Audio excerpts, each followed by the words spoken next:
Assalamualaikum warahmatullahi wabarakatuh. Selamat datang di video perkuliahan kelima untuk mata kuliah pengantar kombinatorik MMM 2209.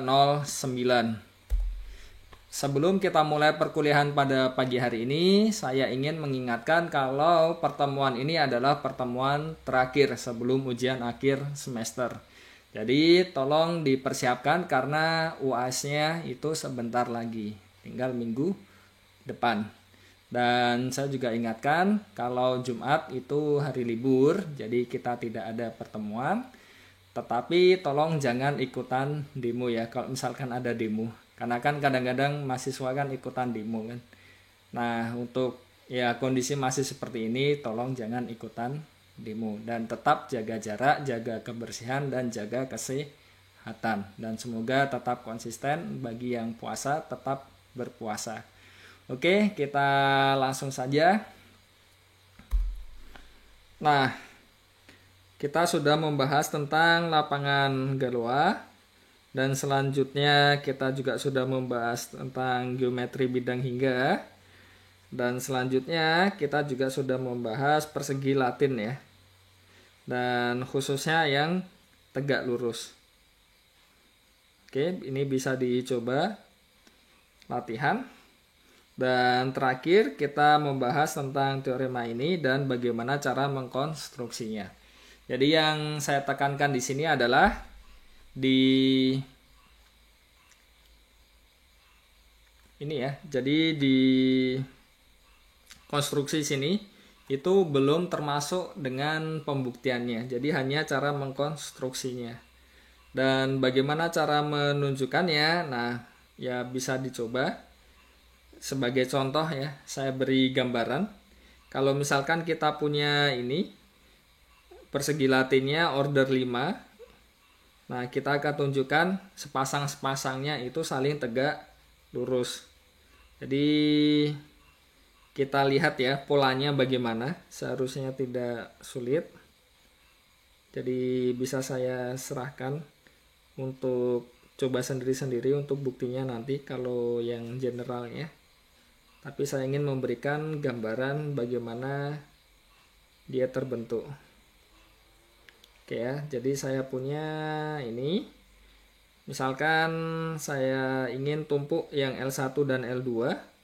Jadi saya punya 1, 2, 3, 4, 5. Dan selanjutnya 2, 3, 4, 5, 1. 3, 4, 5, 1, 2. 4, 5, 1, 2, 3 dan 5, 1, 2, 3, 4. Dari L2 kita punya 1, 2, 3, 4, 5 3, 4, 5, 1, 2 dan 5, 1, 2, 3, 4 2, 3, 4 5, 1 ya jelas. Terus 4, 5, 1, 2, 3. Dan bisa kita cek yang depannya angka 1 di masing-masing baris di sini dia hanya muncul sekali yang depannya angka 1. Begitu juga yang depannya 2, depannya 3 dan sampai depannya 5. Jadi kita hanya perlu cek satu ini belakangnya apakah ada yang sama. Jadi bisa dilihat ini ada 11, 12, 13, 14 dan 15. Berarti tidak ada yang double. Yang 2, 22, 23, 24, 25 dan punya 21. Tidak ada yang double juga. 33, 34, 35, 31, 32. Tidak ada yang double juga. Terus 4, 44, 45, 41, 42, 43 ya. Ini 43, tidak ada yang double juga. Terus 55, 51, 52, 53, 4. Berarti bisa kita lihat tidak ada yang terdouble. Berarti L1 dan L2 mereka saling tegak lurus. Nah, bagaimana dengan L3 dan L4? Kita cek saja. 3 L4 ya. Ini kita punya 1, 2, 3, 4 dan 1, 2, 3, 4. Nah, oke, ini 1, 2, 3, 4, 5. terus 4, 5, 1, 2, 3, ya kan? Lanjut 2, 3, 4, 5, 1, terus 5, 1, 2, 3, 4, 3, 4, 5, 1, 2. Dan dari L4 kita punya 1, 2, 3, 4, 5, dan 5, 1, 2, 3, 4, 4, 5, 1, 2, 3, dan selanjutnya 3, 4, 5, 1, 2 ya. Dan lanjut 2, 3, 4, 5, 1. Bisa kita lihat lagi yang depannya 1 di masing-masing barisannya sekali. Depannya 2 juga masing-masing barisan sekali, seterusnya sampai depannya 5. Jadi selalu begitu polanya. Dan kita cek ini 1, 1, 1, 2, 1, 3, 1, 4, 1, 5. Jadi tidak ada yang ke double. Terus 22, 23, 24, 25, dan 21. Tidak ada yang ke double juga. Yang 33, 33, 34, 35, 31, 32. Tidak ada yang terdouble juga. 44, 45, 41, 42, 43. Tidak ada yang terdouble. 55, 51, 52, 53, 54. Tidak ada juga. Berarti kita peroleh L3 dan L4 juga saling tegak lurus. Nah, sudah punya gambaran atau belum? Bagaimana cara menggeneralisirnya? Apa yang terjadi kalau kita punya ordernya itu P pangkat sesuatu, P-nya bilangan prima. Kalau misalkan masih belum punya gambaran, kita lanjut lagi ya, supaya lebih terlihat bagaimana cara menggeneralisirnya. Ini 1, 2, 3, 4, terus 1, 2, 3, 4. Ini tadi L1, L2 sudah. Kita coba L1, L4. Apa yang terjadi? Dari L1 kita punya 1, 2, 3, 4, 5, 2, 3, 4, 5, 1, 3, 4, 5, 1, 2, 4, 5, 1, 2, 3, 5, 1, 2, 3, 4. Dan di L4 1, 2, 3, 4, 5, terus 5, 1, 2, 3, 4, 4, 5, 1, 2, 3, 3, 4, 5, 1, 2, dan 2, 3, 4, 5, 1. Dan bisa kita cek lagi yang depannya 1 itu hanya masing-masing baris hanya muncul sekali. Depannya 2 masing-masing baris muncul sekali. Kenapa bisa seperti itu? Ya karena dari definisi L-nya kan. Otomatis itu jelas. Nah, sekarang tinggal kita lihat. Apakah ada yang terdouble? Ini ada 11, 14, 12, 15, 13. Tidak ada yang terdouble. 22, ada 22, terus 25, 23, 21. Tidak ada berarti yang masihan ya. 24, tidak ada yang terdouble. 33, 31, 34, 32, oke. 35, 44, 42, 45, terus 43 dan 41. Tidak ada yang terdouble juga. 55, kita punya 53, 51, 54, 52. Tidak ada yang terdouble juga. Jadi secara umum ya nanti bisa dicari baris ke I, ya kan, kolom ke J. Seperti apa kan? Kalau mau membuktikan untuk yang ya ordernya P pangkat N. Jadi ya dicari ya ini untuk yang L sesuatu dan L sesuatu. Ini baris ke I dan kolom ke J-nya apa? Kalau misalkan masing-masingnya itu muncul sekali, nah ya sudah kan, selesai. Atau kalau tidak, nah kita ambil sebarang, misalkan di sini A, B ya, atau AB misalkan ya. Tunjukkan saja AB ini jadi entry di mana. Nah, itu juga bisa yang umumnya. Oke. Nah, ini bisa dilanjutkan sendiri untuk yang L3 dan L2. Jadi seperti apa bisa dicoba, tidak sulit. Intinya kalau kita mau menunjukkan secara umum, ya salah satu caranya ini tadi. Kita bisa menunjukkan untuk sebarang bentuknya AB ini dengan ya A-nya di GFP pangkat N, terus B-nya juga GFP pangkat N. Dia akan muncul di baris berapa dan kolom berapa. Jadi kalau misalkan masing-masingnya muncul, berarti kan ya munculnya pasti tepat 1. Jadi itu langkahnya dan bisa dilihat polanya kan, menarik sekali di situ. Untuk yang selanjutnya masih kurang apa di sini? Tadi kan L1, L4, L3, L2, berarti masih L1, L3. Kalau misalkan mau manual coba lagi ya. Dan L2, L4. Bisa dicek, ternyata 2 ini tegak lurus. Ini juga tegak lurus. Dan untuk istilahnya kenapa disebut tegak lurus itu sebenarnya ya kurang pas ya. Tapi karena itu sudah terlanjur banyak dipakai ya, jadi ya kalau mau diubah pun juga tidak memungkinkan. Jadi itu saja untuk yang ini tadi, bagaimana cara membentuk himpunan lengkap persegi Latin yang sepasang-sepasangnya itu saling tegak lurus, dan konstruksi ini bisa ditunjukkan. Nah, masing-masing tuh sepasang-sepasangnya juga saling ortogonal. Jadi itu langkahnya, setidaknya idenya ya. Oke, jadi itu semua untuk yang persegi Latin. Nah, kita lanjut ke topik berikutnya, yaitu berhubungan dengan teori desain. Jadi teori desain itu berhubungan erat dengan matematika rekreasional. Nah, apa yang dimaksud dengan rekreasional di sini? Ya, intinya adalah awalnya itu bisa salah satunya dari teka-teki matematika. Kalau tidak ya dari permainan otak. Jadi dari situ ternyata dia bisa diaplikasikan pada percobaan statistika juga.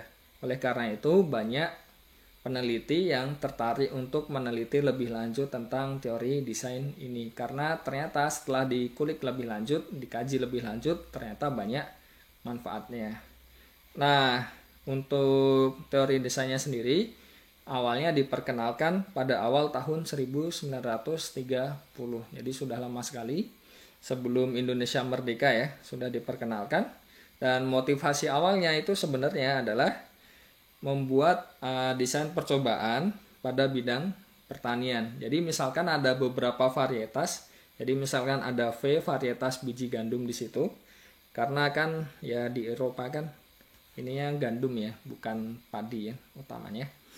Nah, padahal ketika kita ingin membandingkan mana biji gandum yang terbaik, itu kan ya ada parameternya. Ketika nanam itu kan bisa ditanam di mana kan, tipe tanahnya itu kan berpengaruh juga. Terus curah hujan waktu kita membuat percobaan, pengairannya, terus pupuk dan sebagainya. Jadi semuanya itu berpengaruh. Karena variabelnya banyak, kalau misalkan ya masing-masingnya kita tes semuanya, itu kan jadi sulit. Jadi kalau misalkan semua varietas itu dicobakan, itu ya jadi kurang praktis, atau kalau tidak bisa membutuhkan biaya yang besar. Nah, oleh karena itu kita buat blok-blok di sini yang tidak terlalu besar dan tidak semua varietas ada di setiap blok. Oleh karena itu di sini kita sebut dengan incomplete karena tidak lengkap, karena tidak semua varietas masuk ke suatu blok. Oke ya. Di setiap bloknya. Nah, di situ kita juga ingin ya setiap membandingkan itu dapat peluangnya ya. Jadi ya sifat ini kita sebut dengan seimbang. Dan selanjutnya teori desain itu aplikasinya banyak. Bisa di penjadwalan turnamen, lotre, matematika, biologi dan sebagainya. Dan yang salah satu yang paling menarik sebenarnya di kriptografi. Nah, untuk aplikasi yang lebih lanjut itu bisa dipelajari sendiri karena untuk perkuliahannya kan sudah mepet ya waktunya. Jadi saya tidak ingin membebani terlalu banyak. Jadi malah nanti tidak fokus. Jadi untuk yang pengembangan lebih lanjut, aplikasi lebih lanjut bisa dipelajari sendiri karena banyak sekali yang sudah membahas tentang ini. Oke ya. Nah, kita start dari permasalahan ini. Kalau misalkan kita punya 9 objek, kita ingin membentuk 12 himpunan, di mana setiap himpunan itu memuat 3 objek dan setiap objek muncul di 4 himpunan. Dan masing-masing sepasang-sepasang itu muncul bersama di tepat satu himpunan. Nah, bagaimana cara membentuknya? Kalau misalkan langsungan itu sulit. Ya, saya contohkan saja kalau misalkan langsung ya. Jadi, misal ini objek pertama, terus kita punya objek kedua, ketiga, keempat, kelima, keenam, ketujuh, 8, 9. Terus selanjutnya kita bentuk 3-3 kan. Misalnya ini jadi 3. Terus ini satu himpunan yang lain. Ini satu himpunan yang lain. Dan ya kalau misalkan kita lakukan seperti ini, sangat riskan bisa ada yang terlewat. Oleh karena itu, supaya lebih mudah kita recall dulu ya, apa yang sudah kita punya sebelumnya. Jadi kita sudah membahas tentang geometri bidang di EG 2,3 khususnya ya. Dan jelas geometri EG 2,3 punya 9 titik. Kenapa? Ya kan itu pasangan X, Y. X-nya di GF 3, Y-nya juga di GF 3 kan. 3 kemungkinan. Dari kaidah perkalian kan berarti jadi ada 9 titik. Untuk garisnya jelas ada 12. Karena kan ya 3 kuadrat ditambah 3 kan. Sudah kita bahas ya kenapa seperti itu. Nah, setiap garis punya 3 titik di EG 2,3. Dan setiap 2 titik dihubungkan dengan tepat 1 garis. Dan yang terakhir, setiap titik termuat di tepat 4 garis.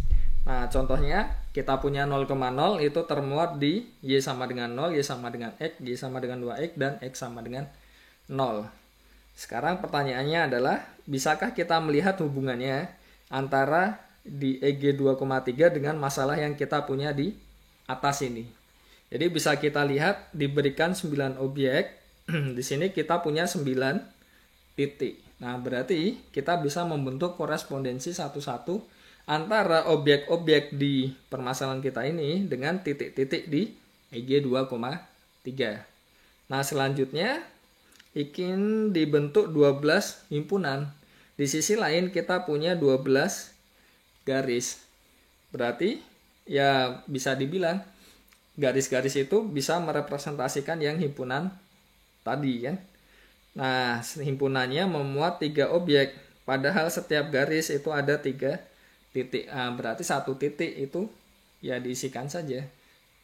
Satu garis diisikan saja 3 titik. Jadi himpunannya itu isinya 3 titik tadi. Terus bisa kita korespondensikan dengan objek-objeknya. Dan setiap objek muncul di 4 himpunan. Nah, ini kan sama seperti setiap titik termuat di tepat 4 garis. Dan yang terakhir, setiap pasangan objek muncul bersama pada tepat 1 himpunan. Jadi bisa dilihat 2 titik dihubungkan dengan tepat 1 garis. Nah, itu sudah kita bahas sebelumnya di EG 2,3. Nah, dari sini sudah terbayang ya apa hubungannya antara 2 tadi kan. Jadi yang di permasalahan ini dengan yang di EG 2,3. Nah, bagaimana cara melihatnya? Ya, pertama kita buat korespondensi satu dulu kan. Jadi kita buat relasi, misalkan objek pertama dikawankan dengan 0,1, objek kedua dikawankan dengan 0,2, ini dikawankan 1,0, dan jelas di sini pemetaannya bijektif karena masing-masing punya kawan dan kawannya tepat 1. Nah, sekarang bagaimana dengan himpunan yang terbentuk? Jadi kita sudah punya titik-titik tadi dibawa ke objek-objeknya kan. Jadi contohnya tadi 0,1 dibawa ke 1 kan tadi. Ini dibawa ke 1. Ini juga dibawa ke 1. Ini ada dibawa ke 1 dan dibawa ke 1. Jadi masing-masing titik di sini itu diganti dengan objek tadi, dengan ya aturan pengawanannya tadi. Dan bisa kita lihat masing-masing objek akan muncul di 4 himpunannya. Dan setiap pasangan, jadi misalkan ada 1 dan 2 ya, di himpunan yang sama. Nah itu tidak akan muncul 1, 2 tadi, sepasang tadi tidak akan muncul di himpunan yang lain. Nah itu bagaimana cara mencari himpunan yang terbentuk. Oke.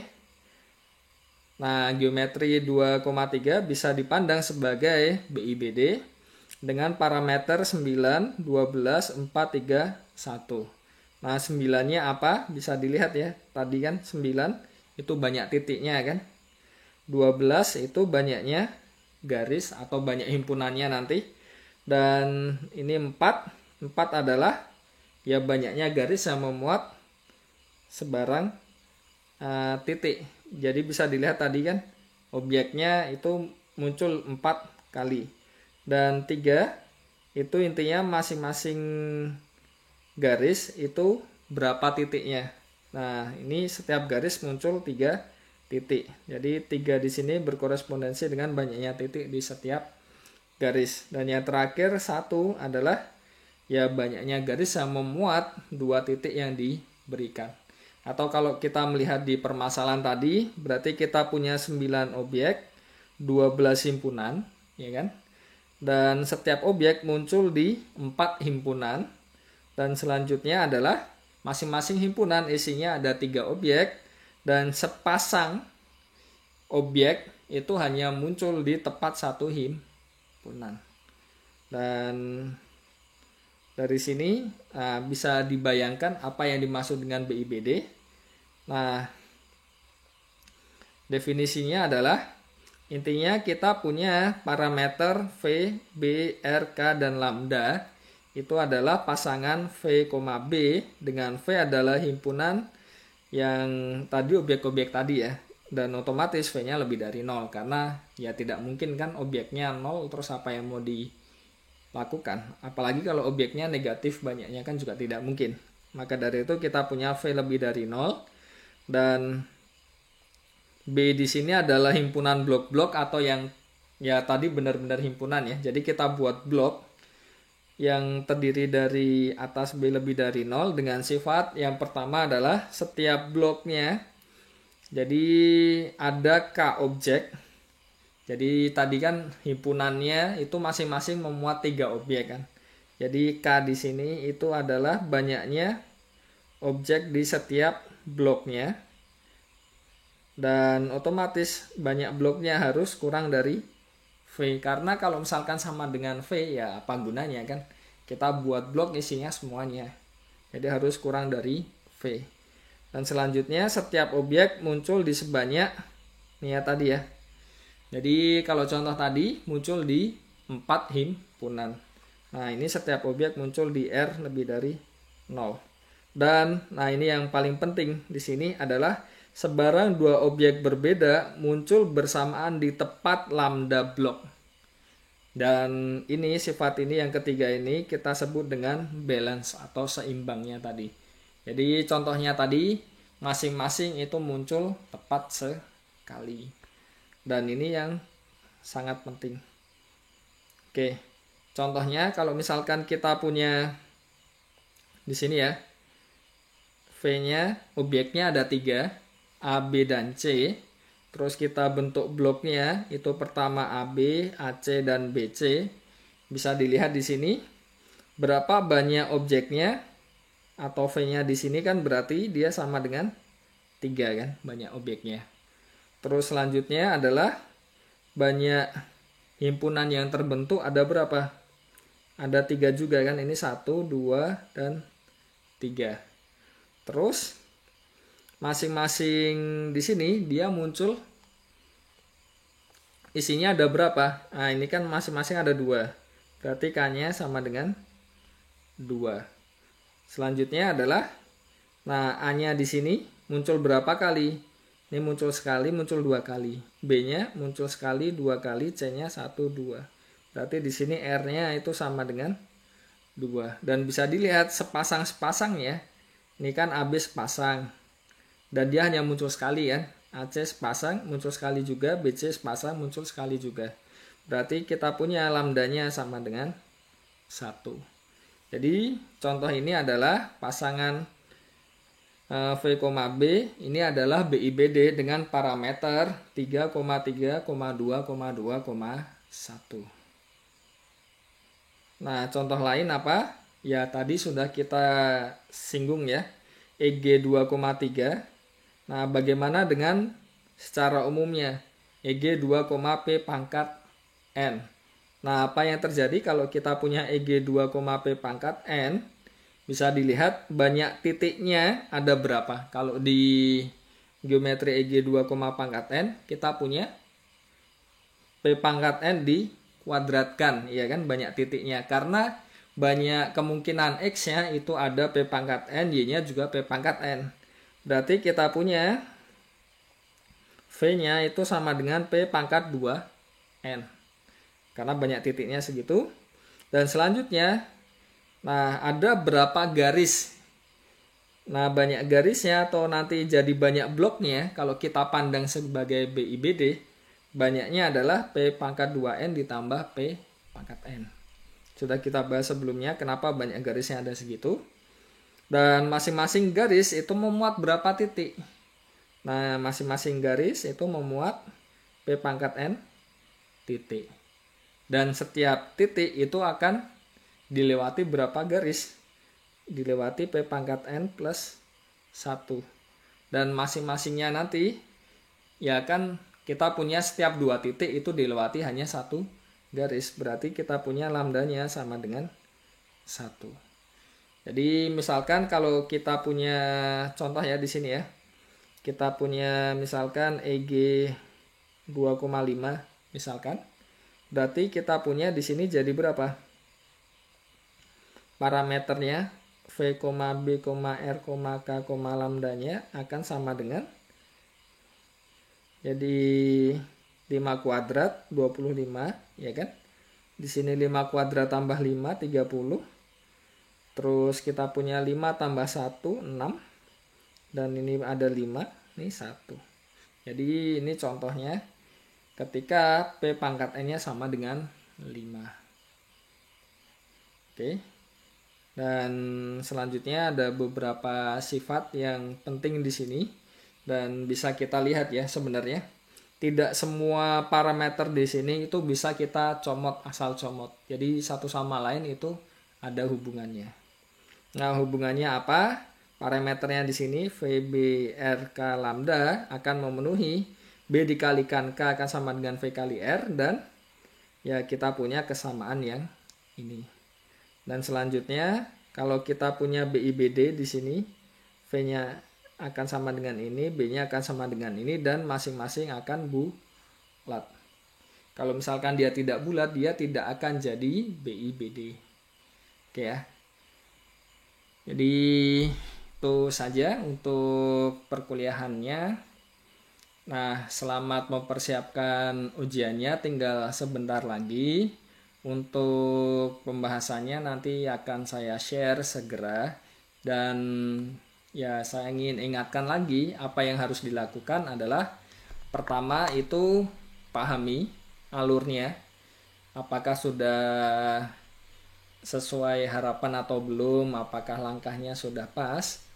Dan yang kedua adalah dicek lagi perhitungannya apakah sudah cocok, karena ya namanya juga manusia kan, masih mungkin ada yang miss juga. Dan yang ketiga adalah ditulis ulang dengan bahasa sendiri. Dan ditulis ulang di sini maksudnya juga sekalian dilengkapi kalau misalkan masih belum lengkap.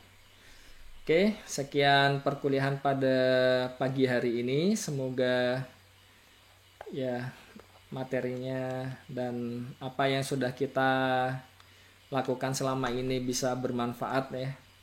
Dan mohon maaf juga kalau misalkan apa yang bisa disampaikan tidak terlalu banyak, karena ya saya tidak ingin memaksakan terlalu banyak yang disampaikan nanti malah jadi bingung sendiri. Apalagi mata kuliah yang lain itu kan juga ya masih banyak juga kan. Jadi ya harus kira-kira juga lah, masih harus ngukur juga.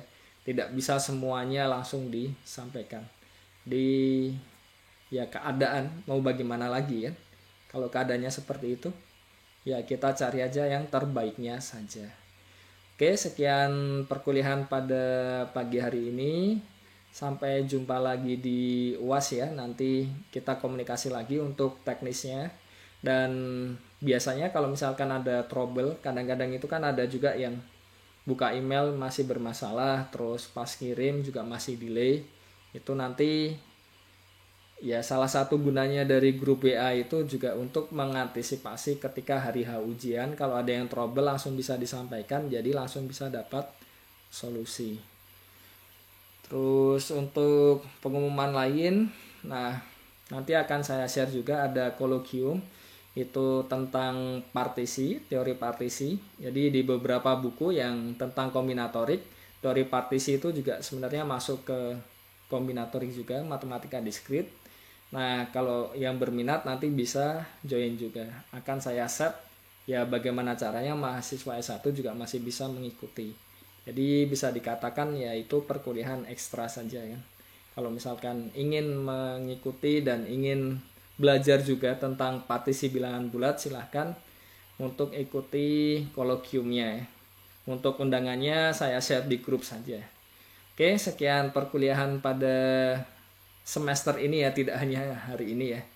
Dan kalau misalkan ada pertanyaan bisa chat atau komentar di bawah. Kalau misalkan ada yang kurang-kurang jelas juga. Wassalamualaikum warahmatullahi wabarakatuh.